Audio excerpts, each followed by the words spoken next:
क्या बिहार नगर निकाय चुनाव 2022 कैंसिल हो जाएगा? क्या सभी जो उम्मीदवार हैं जो अभी सीट पर आसीन हैं उनकी कुर्सी छीन जाएगी? अभी पूरा मामला बिहार नगर निकाय चुनाव डेडिकेटेड कमीशन का, जो कि पटना हाई कोर्ट में चल रहा है, लगातार सुनवाई हो रही है और कई सवाल खड़े हो रहे हैं। नमस्कार, स्वागत है आपका बिहार लाइव नाउ में। मैं मुकेश चौरसिया। और आज भी ये सुनवाई हुई।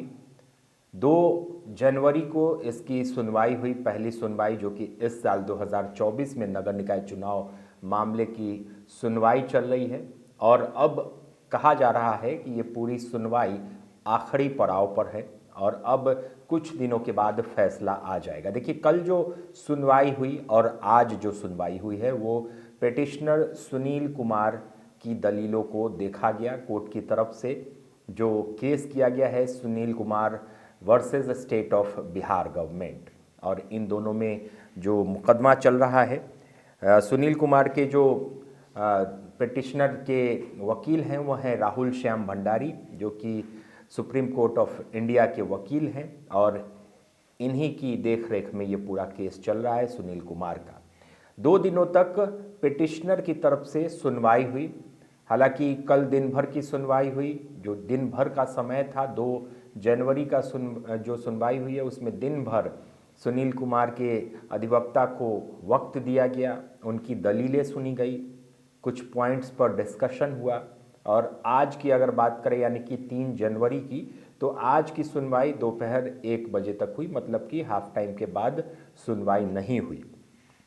चीफ जस्टिस के विनोद चंद्रन और जस्टिस पार्थ सारथी की अदालत में, ये डबल बेंच में ये सुनवाई चल रही है और लगातार ये सुनवाई 2 तारीख, आज 3 तारीख और कल भी ये सुनवाई चलेगी।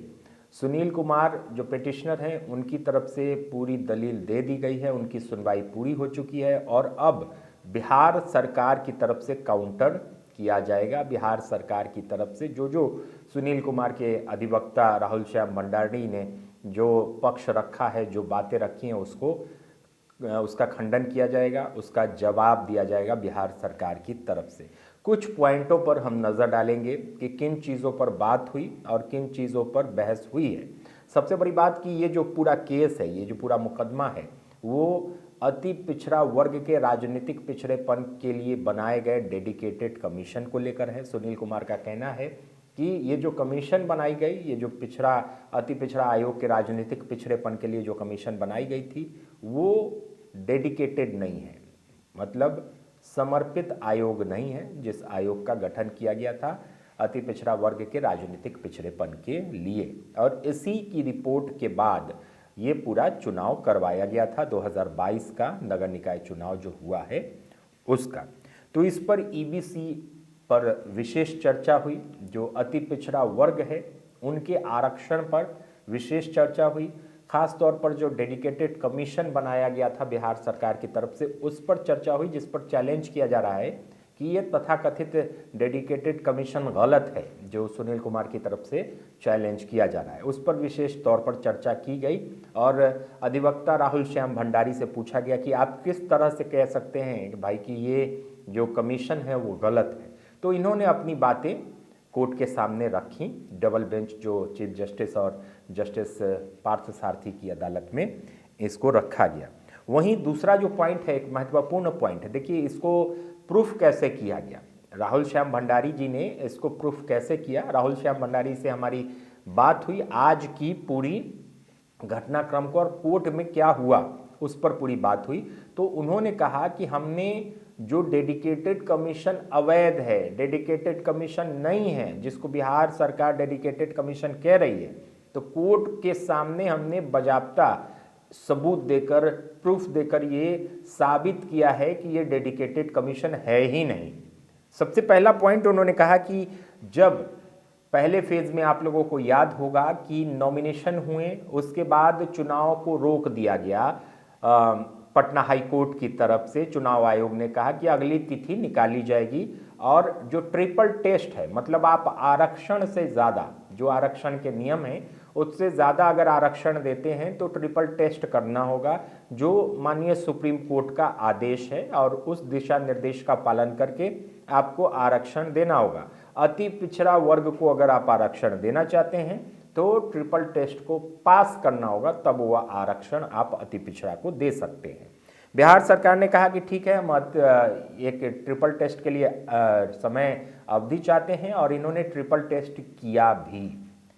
सबसे बड़ी गलती बिहार सरकार से ये हो गई कि जो पुराना नॉमिनेशन था, जो चुनाव रुकने के पहले किया गया था, उसी नॉमिनेशन पर इन्होंने दोबारा चुनाव करवा दिया। ये सबसे बड़ी गलती जो कि बिहार सरकार की तरफ से कर दी गई।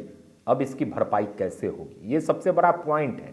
आप समझिए कि अगर आपने ट्रिपल टेस्ट किया, आपने नया आयोग बनाया जो डेडिकेटेड कमीशन अति पिछड़ा वर्ग के राजनीतिक पिछड़ेपन के लिए आपने एक नया आयोग बनाया, उस पर फिर उसके आधार पर आपने आरक्षण की जांच की, उसका डेटा मंगवाया और फिर चुनाव में सम्मिलित हुए, जो कि हाई कोर्ट का कहना था कि या तो आप सामान्य कर दीजिए या फिर से डेडिकेटेड कमीशन बना के और ट्रिपल टेस्ट पास कीजिए, तब उसके रिपोर्ट के आधार पर आरक्षण देकर चुनाव करवाइए। इन्होंने कागजी तौर पर उन चीज़ों को कर लिया, लेकिन एक बहुत बड़ा मिस्टेक हो गया कि पुराने नॉमिनेशन पर ही इन्होंने दोबारा फिर से इलेक्शन करवा दिया। उसका नोटिफिकेशन भी नहीं निकाला गया। नोटिफिकेशन जो निकाला गया उसमें वो सारी चीज़ें पुरानी ही थी। आरक्षण की अगर बात करें तो आपको याद होगा कि पिछला जो पहला जो नोटिफिकेशन निकला था उसमें जो आरक्षण थे, जो सीटें अति पिछड़ा के लिए रिजर्व की गई थी, जो पिछड़ा वर्ग के लिए रिजर्व की गई थी, वो एज इट इज सारी चीज़ें सेम थी। इसमें उन्होंने कोई चेंजेस नहीं किए। तो आपने चेंजेस जब नहीं किए तो फिर आयोग बनाई, उसकी रिपोर्ट पर फिर आपने आरक्षण दिया और फिर से ट्रिपल टेस्ट पास करके चुनाव करवाया, तो ये तो यहीं से निराधार हो जाती हैं बातें। तो उन चीज़ों पर न्यू नोटिफिकेशन नहीं जारी किया गया बिहार सरकार की तरफ से। दूसरी चीज़ कि आपने पुराने नॉमिनेशन पर ही इलेक्शन करवा दिया और डेडिकेटेड कमीशन की रिपोर्ट के बाद कोई बदलाव देखने को नहीं मिला। ये तीन जो पॉइंट्स हैं ये बहुत बड़े पॉइंट्स हैं और इसको समझाने की कोशिश की राहुल श्याम भंडारी ने माननीय अदालत को। तो कहीं ना कहीं अदालत ने सारी बातें सुन ली, सारी बातें जो हैं सुनील कुमार पेटिशनर की वो अदालत के सामने रखी जा चुकी हैं, उनकी दलील पूरी हो चुकी है। मतलब कि पेटिशनर की सुनवाई 2 दिनों तक चली। आज दोपहर 1 बजे तक सुनवाई चली, कल पूरा दिन उनके लिए कोर्ट ने उनकी बात सुनी, उनके अधिवक्ता की बात सुनी, उनकी दलील पूरी हो चुकी है, उनकी सुनवाई पूरी हो चुकी है। अब बारी मतलब कल यानी 4 जनवरी 2024 ये लगातार कोर्ट इस पर सुनवाई कर रही है, लगातार इस पर सुनवाई होगी। 4 जनवरी यानी कि कल बृहस्पतिवार को भी इस पर सुनवाई होगी। अब बिहार सरकार अपना पक्ष रखेगी कि भाई हम सही कैसे हैं और सुनील कुमार गलत कैसे हैं। इस पर बिहार सरकार को बहुत सारी चीज़ें साफ करनी होंगी कि डेडिकेटेड कमीशन है और सही है तो सही कैसे है, इसको वो प्रूफ करें। इन चीज़ों को साफ करना होगा, इन चीज़ों पर गलत साबित करना होगा सुनील कुमार को कि हाँ नॉमिनेशन पुराना था, उस पर हमने इलेक्शन करवाया, क्यों करवाया उसका कारण बताना होगा। नया नोटिफिकेशन नहीं निकाला गया, कोई बदलाव नहीं किए गए नए नोटिफिकेशन में जब सेकेंड टर्म का फिर से इलेक्शन के डेट्स की घोषणा की गई। डेडिकेटेड कमीशन कैसे डेडिकेटेड कमीशन है अति पिछड़ा वर्ग के राजनीतिक पिछड़ेपन के लिए जो आयोग बनाया गया था वो समर्पित कैसे है, इसको प्रूफ करेगी बिहार सरकार। फिर रिज्वाइन होगा, रिज्वाइन के बाद जो दोनों के फाइनल क्लोजिंग स्टेटमेंट्स लिए जाएंगे दोनों पक्ष के, वो कल तो मुझे लगता है कि 2 दिन इनको भी समय दिया जाएगा। जैसे 2 दिन सुनील कुमार जो पेटिशनर हैं उनको समय दिया गया, उनकी सुनवाई हुई। मतलब कोर्ट ने, हाई कोर्ट ने पूरी तरह से तसल्ली से सुनील कुमार की दलीलों को सुना है, उनको वक्त दिया है। 2 दिन तक इनको वक्त दिया गया कि ठीक है आप अपनी बातें रखें, आपकी जो भी दलीलें हैं वो रखें, हम सुनेंगे और पर्याप्त समय है आपके पास, आप जितनी दलीलें जितने सबूत आप दे सकते हैं वो दीजिए और हम इन चीज़ों को सुनेंगे। तो 2 दिन का समय जब सुनील कुमार को मिला तो 2 दिन का समय मुझे लगता है कि बिहार सरकार को भी दिया जाएगा इनकी दलीलों को खारिज करने का और इनकी अपनी बातों को रखने का। तो कल 4 जनवरी 2024 को भी ये सुनवाई जारी रहेगी और बिहार सरकार इन सभी पर काउंटर करेगी कि ईबीसी का मामला है, नॉमिनेशन का मामला है, न्यू नोटिफिकेशन का मामला है, वहीं डेडिकेटेड कमीशन का मामला है। इन सारी चीज़ों पर बिहार सरकार अब काउंटर करेगी 4 तारीख और मुझे लगता है 5 तारीख तक। उसके बाद दोनों से क्लोजिंग स्टेटमेंट्स लिए जाएंगे और मामला काफ़ी बड़ा है, इसमें हज़ारों लोग जुड़े हुए हैं, हज़ारों लोगों की कुर्सी का सवाल है। तो ये जो पूरा मामला है इस पर अभी बहस होगी और मुझे लगता है कि 2 दिनों तक और बहस होगी। बिहार सरकार को 2 दिनों का पक्ष रखने का मोहलत दिया जाएगा, 2 दिनों का और समय, जब 4 तारीख और 5 तारीख बिहार सरकार के पक्ष में बिहार सरकार के जो महाधिवक्ता हैं वो अपनी बात रखेंगे और काउंटर करेंगे सारी चीज़ों पर। अब क्लोजिंग स्टेटमेंट्स उसके बाद दोनों पार्टियों के लिए जाएंगे और जजमेंट जो है मुझे लगता है कि 5 तारीख के बाद जजमेंट को रिजर्व कर लिया जाएगा और उसके बाद पटना हाई कोर्ट को जब मन करे एक डेट निर्धारित करके वो जजमेंट का डे हो सकता है। तो अब काफ़ी नज़दीक आ चुकी है फैसले की घड़ी।